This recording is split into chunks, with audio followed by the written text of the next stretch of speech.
So the big story is Darren Till looked absolutely class until he didn't. Darren Till defeated Darren Stewart via unanimous decision.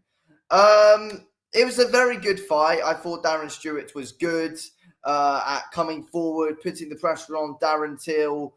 But yeah, Till definitely did enough to win with those two knockdowns.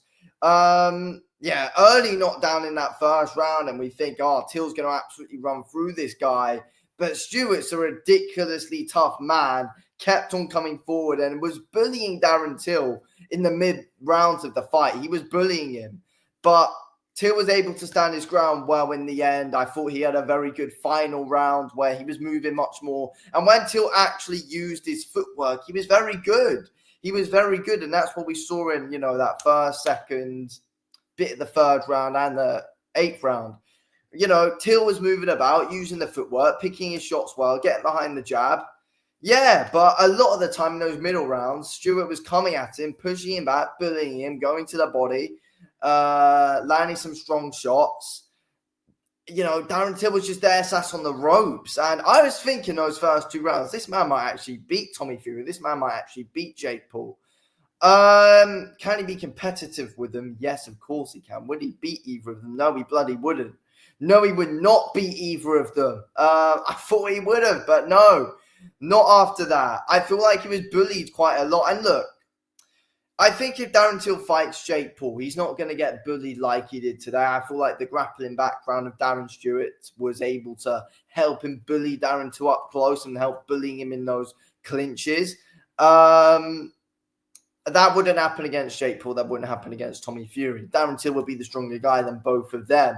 And, the MMA background would help Darren Till in those fights, something that Jake and Tommy don't have.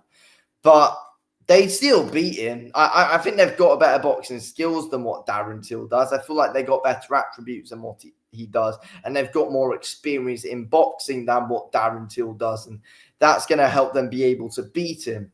But Till was looking very good until he didn't. That's the thing. He was looking good. He was looking like one of the best influencer boxers. I was thinking I was going to make a video saying this guy's then, he's going to beat Tommy Fury. But no, I'm not here saying that at all. I mean, was it an entertaining fight? Of course it was. He's always in an entertaining fight, whether it's MMA, whether it's boxing. Darren Till's always in an entertaining fight. But yeah, let's be real. I expected better there from him. I mean, Darren Stewart is a grappler. I mean, Darren Till's an MMA fighter, but, he's a striker. He's a striker. And I just feel like he sat on the ropes too often, too much. He sat on the ropes too much for my liking. He was able to pick his shots well here and there, but he got hit so much. And defensively, I really do question Darren Till.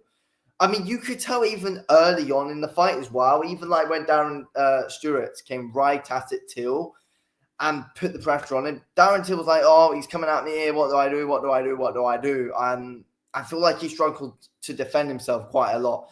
Both guys showed really good heart, and both guys showed a really good chin and real grit and real toughness throughout the fight.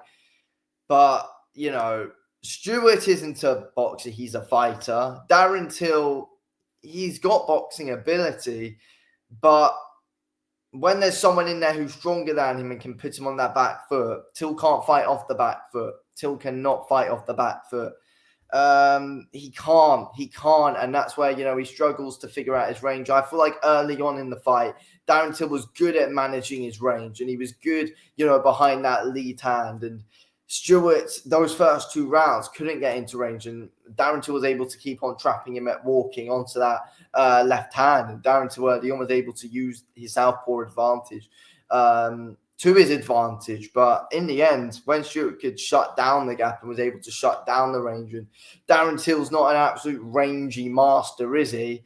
That was kind of exposed a bit, and Stewart was able to come forward and chuck some good shots to the body. And speaking of body shots, that's something that Darren Till just didn't do enough of. He didn't work the body enough. And that's something that let him down. The commentary was saying, Till needs to work the body. And when he did, he got some good success. But when he didn't, it's like, why are you not working the body, Darren Till? Why are you not working the body? There's opportunities here.